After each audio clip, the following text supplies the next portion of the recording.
Okay, good morning.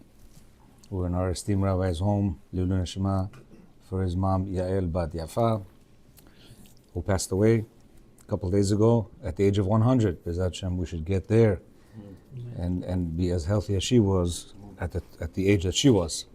So we're continuing with our Only for Men shiur. Women should not be listening to this, as they are, unfortunately. Yeah.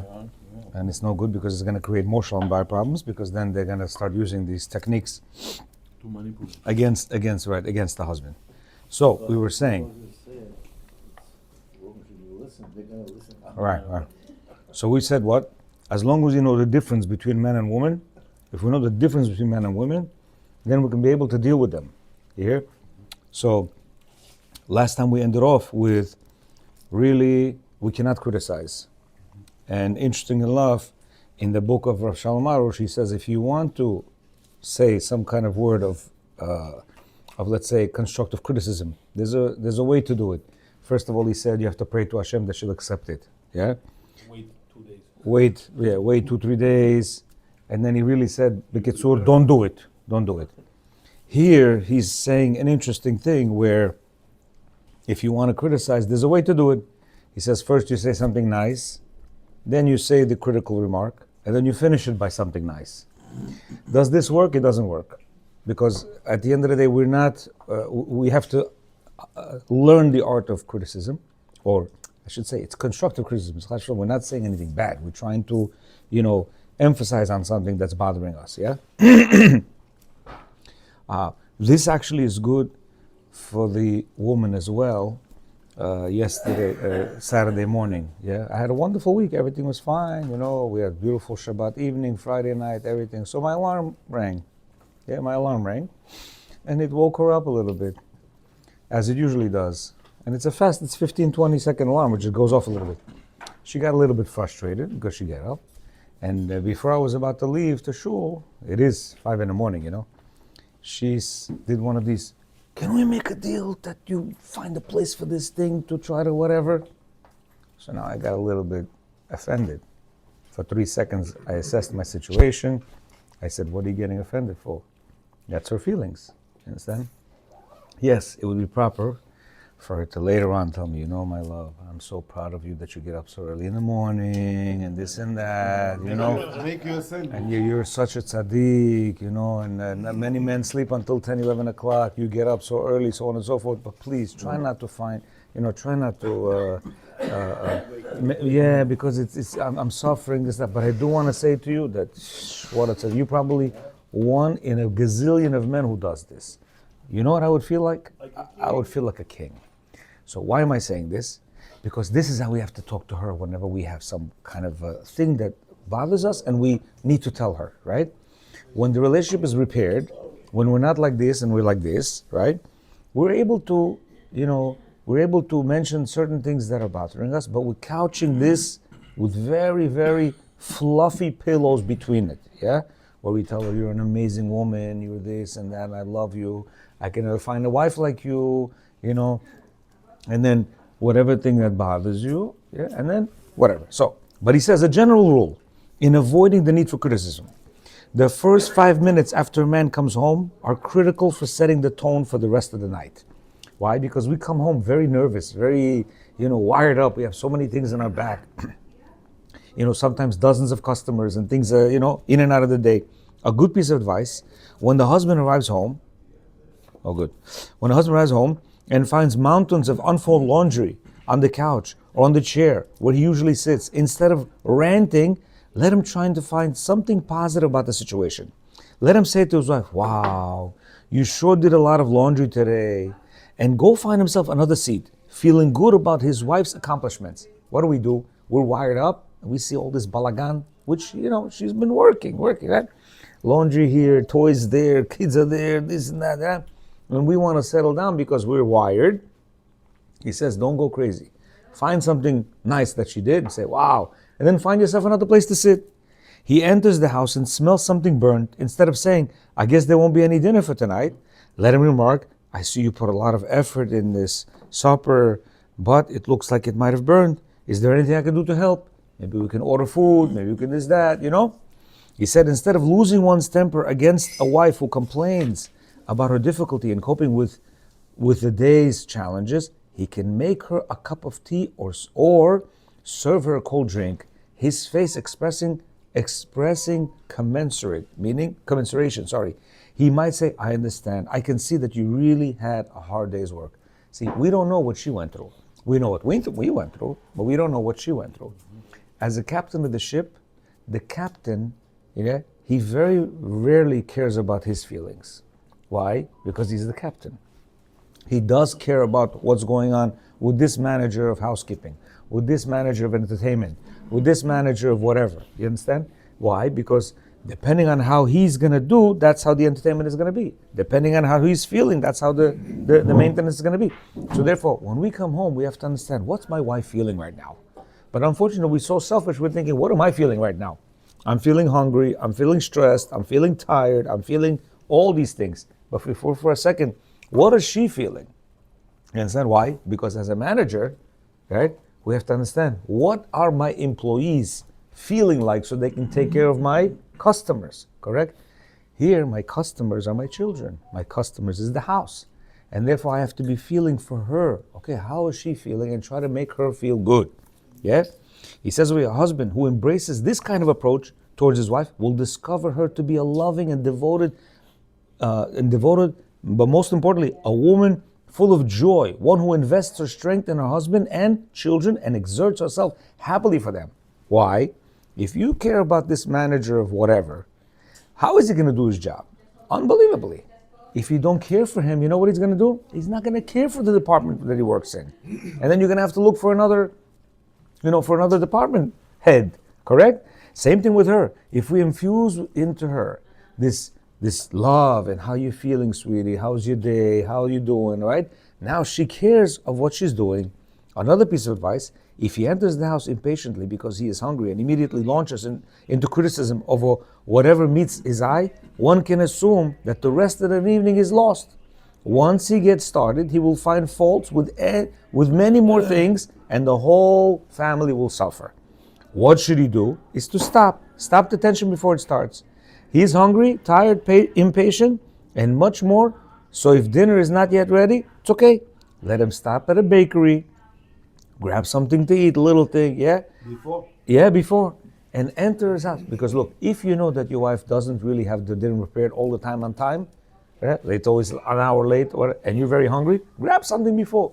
Stop by, eat something. This way you're relaxed. Buy a fruit, buy whatever, buy a banana, yeah? This way you know you've calmed yourself down, because unfortunately, when we're hungry, we're a little bit on edge. Yeah, we're a little bit on edge, we're irritated. And therefore things are going to irritate us. So if you know that about yourself, you have to make sure you control it. By the way, all these lessons so far have taught me one thing. Before, I was relying on my wife to make me happy. Yeah? Now, I'm relying on myself to make my wife happy and to make myself happy. Right? Because at the end of the day, she's not my babysitter. As much as we're thinking that our wives are supposed to babysit us, that's the wrong approach. Yeah? Many men think, well, what do you mean? What's her obligation on me? Zero. You know, you're not a baby. You're a man. And what about her? Okay, she is baby. You know what I mean? Meaning, quote unquote, yeah? She needs that gentle touch. She needs gentle words. She needs to be taken care of in order for her to take care of you. Once she's taken care of, she's going to take care of you like you don't know what. Many men have not experienced this because from the beginning they start a breakdown of the relationship. Yeah? Breakdown of the relationship. And therefore they're thinking, what is this? What kind of attitude does she has? She wasn't like this before. You understand? So they're thinking, this is her. Well, that's not her. You've created her like this. He says, one of the difficult trails in controlling one's urge to criticize arises when one spouse makes a superhuman effort to speak calmly and pleasantly and insert a bit of criticism according to the above rules. But the other side is determined to argue heatedly. You hear what he's saying? He's saying, he mentions one of the spouses, because at times there's a husband that's a little bit nerved. And the wife is talking to him nicely, but he gets very upset. But let's concentrate on us. Yeah? We say things nicely. Sweetie, this and that. And she acts bomb. He says, what's the deal? Our sages advise the following. He says, always be supple as a reed rather than adamant like a cedar. Winds from all directions may try to uproot it, but it bends with the winds and remains in place. What will become of it at the end? He's going to still stand. A scribe will make from it a pen with which to inscribe words of the Torah. A cedar is different. Winds from all directions blow against it, trying to uproot it, but it remains standing. Along comes a southern wind and succeeds to overturn it. Therefore, did Rabbi Elazar ben Rabbi Shimon say, always be flexible like a reed and not unbending like the cedar. Very beautiful example he brought to us. Or reed, he says like this. Flexible. Very flexible. At the end, what? The wind stops, he's standing. Flexible, standing. Tree, he's standing there, right? He's taking, then pach, falls down and he's done. You understand? He's done. He's firewood. Yeah, the reed, he says, then becomes a scribe for a Torah. So he says you have to be flexible. A husband who is yielding like a reed in his speech, while his wife is hard like a cedar, gains much more in the long run from his silence and soft speech. For he prevents an unavoidable downward spiral in the marital relationship. When both are inflexible, cedar tree, right? They will eventually reach the painful point of divorce. But You hear? not ignore her. No, chas v'sholom. Calmly ignoring also, it's No, a choice. chas It's v'sholom. not a choice. What he's saying is don't get worked up. Because what happens is if we're stubborn and she's stubborn, yeah, it becomes a problem. There's not going to be ever a solution over here. He says when she's stubborn and you're flexible, now you could work with her. Yeah? By the way, so men say, why doesn't she be flexible? Because it's your house, you're the man. You have to be the initiator. I mean, you cannot expect her to initiate. She's You understand? Yes, there are women who do that. Yes, there are women who act like a man. Yes, you know why? Because you didn't want to take that role. And then she was forced to take that role, but now she's unable to because she wants to feel like a woman. Many women who take on that role, they break down because at the end of the day, they want to feel like a woman. It's not for them. You hear? Furthermore, he is bound to see that his soft speech will have its effect upon his quarrelsome wife. Sooner or later, she will also calm down and not have anyone against whom to shout. As King Shlomo, the wisest man of all, said, a gentle reply will rebuff anger. How great is the reward awaiting one who is yielding, who concedes to his spouse and does not insist on his rights. For as it's written, he will be forgiven all of his sins. See further in the chapter, Strength to Cope. He's going to tell us.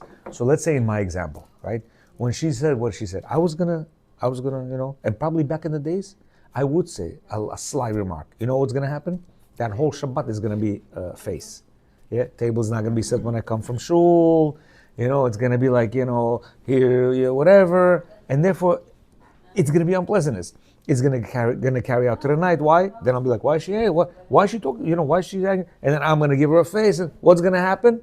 2-3 days of demonagi. Meanwhile, here, I didn't overreact. I acted positively. I came after shul, happy atmosphere, as if it was never mentioned. In fact, she didn't even mention it afterwards, which means later on tell me, that whatever. No, they get this way. Do we have to get upset at them?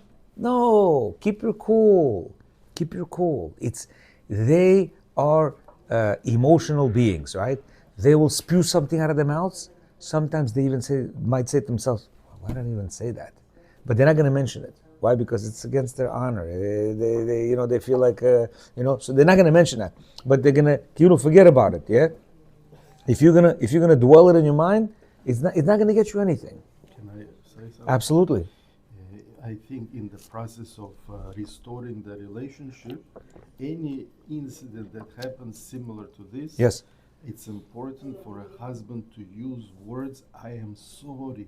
Absolutely, yes. Because these words have healing effect. Yes, They're 100%. very, very important. 100%. Even if she is not reasonable right now. 100%. But when we say, I'm sorry, that it promotes healing Yes. inside of her. Now, we mentioned it yesterday, but a couple of you weren't here. Yesterday we said, this thing with Noah, that he was in the ark. Was it a blessing for him or was it a curse for him? Was it something good that happened to him or was it something bad that happened to him? So I listened to Rav Eli Mansour and he mentioned 4 different reasons why he was in the ark. One of them because he was a tzaddik, he was saved, so on and so forth. The 4th reason was the Baba Rebbe would said that what? This was a punishment for him. Do you know why? Huh? Because he was the first shaliach here in this world. The shaliach of shluchim. Shluchim, the Lubavitch shluchim. So he gives an example of a shaliach that came to the Rebbe. And the Rebbe said to him, listen, you have to go to a certain country and you got to set up a school, a shul, a mikveh, and so on and so forth. He says, okay. He says, where am I going? Iceland. So he sends him to Iceland and he sees a bunch of Eskimos. He's trying to build a mikveh, but he can't because it's ice. He's trying to find real estate to try to build a synagogue and a shul. Cannot. Talking to these Eskimos, mamash, like this. He got sick from pneumonia, got into the hospital. Nothing is working out with him. So what does he do? Sends a letter to the Rebbe. Says, Rabbi, can you please absolve me of my mission? Rabbi writes him a letter back. What? You want me to absolve you of your mission? It's killer. You want me to X out your life? He goes, you came into this world to do this mission. He said, send me a letter saying what? Please give me a baracha. Pray for me that I should have atzlacha. Things like that I can do. But for you to absolve yourself from your mission, how can I do that? This is the mission that you were sent for. So he says, Noach, came for a mission. What's the mission? To recruit everybody, or try to as much as you can to guys, Hashem, this, that. Like Avraham Avinu, which the generations later, right? What did he do? He tried, and what is it? It's not working out. Forget everything. And he did his own thing. And what happened? They became worse than animals. Correct? People started doing crazy things. Hashem said, you abrogated your mission. You said, the heck with it. You're going to now take care of animals. You made the nation into animals, the world of animals. You're going to be working the animals. And that's why he says this thing was a jail for him. Why? He didn't want to go in. Hashem said to him, what? Go in. And then after he came out, he didn't come out by himself. What did Hashem say? Say, now go out. So he says, how do people go into jail? They're forced into jail, and then they let out from jail. So mamash, he wanted to say it was like a jail for him. Bringing this back to our topic over here, be'emet, there should no be this word. They eventually will reach the painful point of divorce. Chas v'shalom. Why? Because our mission is to come here to work on our wives. Meaning not to work on our wives, to work with our wives. This is what you've gotten. For instance, here we are on a breakfast table, correct? Imagine there was nothing here. And there was just like some cracker and not such a good whatever. What would you do? You would eat that. Correct? Happens to be, we have this, right? But let's say you needed to do a bracha. What would you do? You would take that little cracker, you do mizino a little bit. You would take that little, fish that you don't like and you do shakol. Let's say you'd have to do it, right? So you would do it, correct? Happens to be you have delicious bagels and schmegels and over here, whatever, right? Same thing over here. You have this wife, you have these kids that you have to work with. You're going to divorce this wife and these kids? Always imagine, can anybody divorce his kids? So why is it that the kids, we work with them? Why? They spit at us and they curse us and they do whatever they have to do with us. We still work with the kid, correct? Well, what's the difference with the wife? The kid is from the wife. You understand? So she's also there. Now, if you tell me there is no key to this. There is a key. It's fixing yourself. When you fix yourself, you find the key to the woman. And therefore you could work on yourself. Divorce is what Noach did. Whatever, I don't want to. And therefore what's Hashem going to do? He's going to give you worse and worse situations. You hear? So he says, furthermore, he is bound to see that his soft speech will have its effect upon his quarrelsome wife. Sooner or later, she will calm down, not having anyone against whom to shout. Yeah? Next thing, he says, sometimes, even after applying the rules of presenting criticism, you may have reached the stage of real argument. Here then are some guidelines to help mitigate the damage. By the way, we're not saying you should criticize your wife, give her, not at all, at least not now. Maybe in a year from now, when we're going to do a second level, different time, then maybe after you've formed a bond, you can say something, critical or constructive criticism to your wife. At this point, no constructive. Why? Because our relationships are damaged. But he says, let's say you got into an argument. He says, maintain control of yourself. Don't say anything that may leave scars in your hearts, in your spouse's heart, because hurtful words cannot be taken back or smoothed over, and their bitter aftertaste will linger on. Therefore, he says, don't do the following. Don't use callous or cruel words. A person must never curse the wife or have the wife curse the husband. That should be a rule between the husband and wife, that you know what? Taboo. We do not curse. Yes, we can get upset at each other. Okay, we cannot talk to each other, but cursing out of the picture. And this should be stamped. And guess what? It does work if both of you make a decision not to. What happens is sometimes the husband says, no cursing. And then all of a sudden he throws one or two words out. Oh, he throws one or two words out. She comes with her 2-3 words. You understand? And that becomes a problematic thing. Number 2, do not use insulting words about your spouse's relatives. Yeah? Why? Because if you say something about her mother or father, it's like you're saying about her. If you say something about her brother and sister, it's a mamish affront to her. So, yes, it's going like this, yeah? Your mother's like this, your mother's like that. But she's like, no, that's my mother. Why you know? So it's either case, yeah? He says, don't use abusive, offensive terms, and make sure not to curse. Well, that was callous words means, you know, you're fat, you're gruber, yeah. You're this, you're that, you're a pig, you're a schmig. Curse words is really bad words, right? Like the bad words.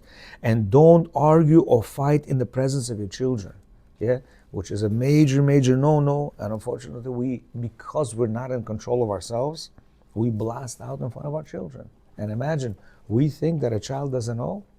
Years after my children are older, the things that they tell me, they're opening up now because they see things around. They say, oh, you know, Daddy, when you used to do like this, I used to feel like this, like that. Or, you know, when you used to say like this, we used to feel like this, like that, you know? Because, you know, a lot of times they're in the room upstairs. We think, you want me to leave right now? I'm going to go leave right now. And the poor child upstairs thinking, oh my God, my father's going to leave right now. What's going to happen with me? Yeah, they feel very bad.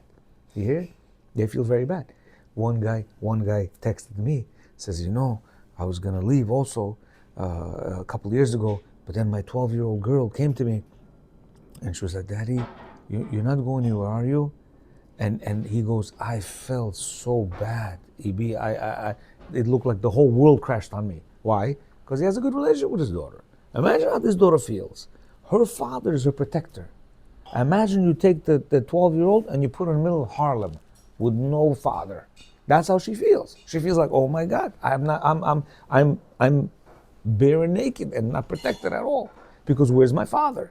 But do we care for that?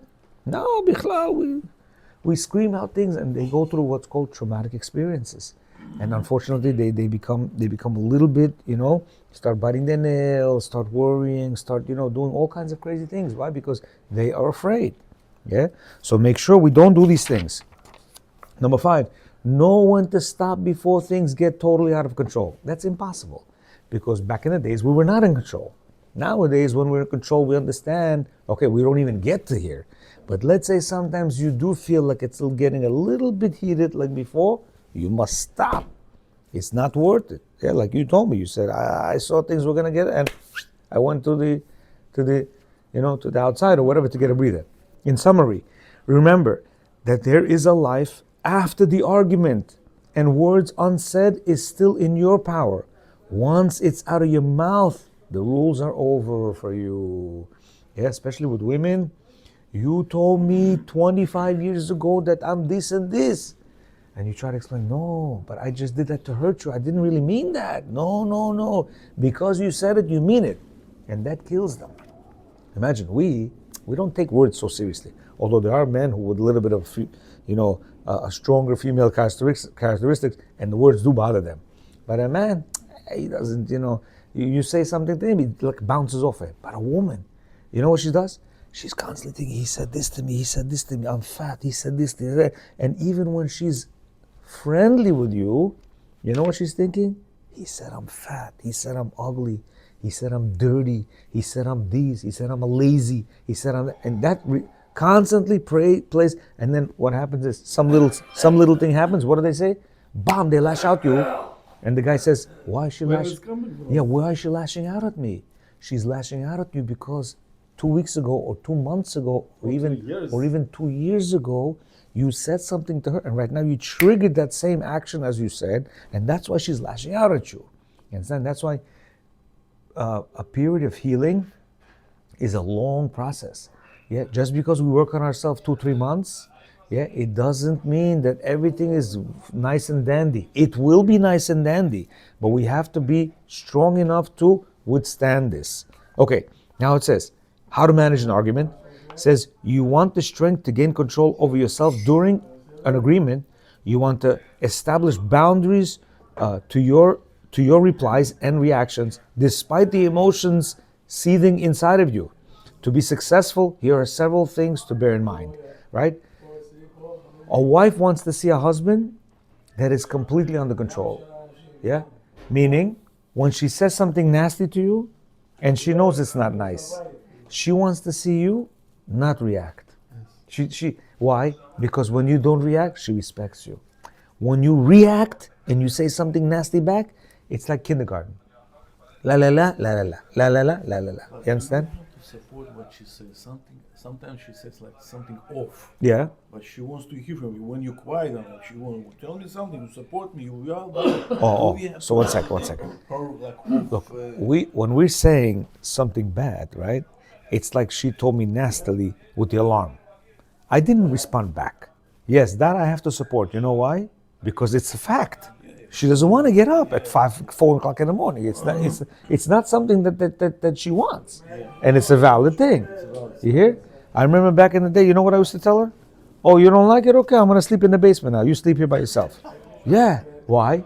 It would take it to the different extreme.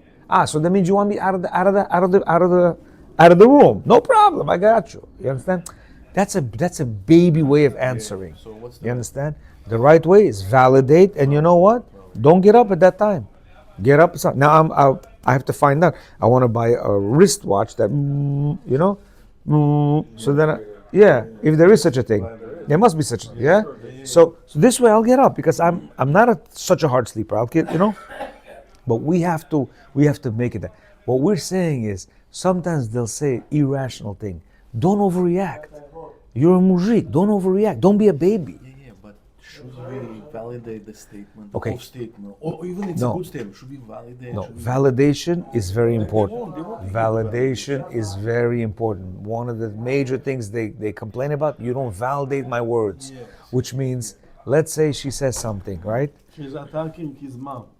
Oh, okay. Let's say she's attacking his mom. You say, yes, sweetie, I hear you. Why? And that happens very often. I agree. Yeah, I agree. Why am I agreeing? If I go like this to you, it hurts you? Yes. If I do to him, it doesn't hurt him. It hurts more than him. Why? You're more sensitive. So now, the fact that it hurts you, am I validating? I have to be validating that it hurts you. I gotta let go a little bit. He doesn't hurt him as much. So when she says, your mother's words pain me, guess what? Yes, sweetie, I hear you. I can understand that. You know why? Because it does pain her. You know what we do? Nah, stop it. What's wrong with you? Stop it. Or when the mother comes home, right? When she comes to the mothers have this look. To be honest, sometimes it's nasty. It's one of these laughs, I'm talking about our mothers, to them. Why? Because that's how women are. And a woman senses that. Remember we should never forget this concept. When I'm hating you, you feel that hate. You hear? So when the mother really doesn't like the daughter-in-law, and she comes in and she has this, Shobana Upala, you understand? She's feeling that. The Kelin is feeling that.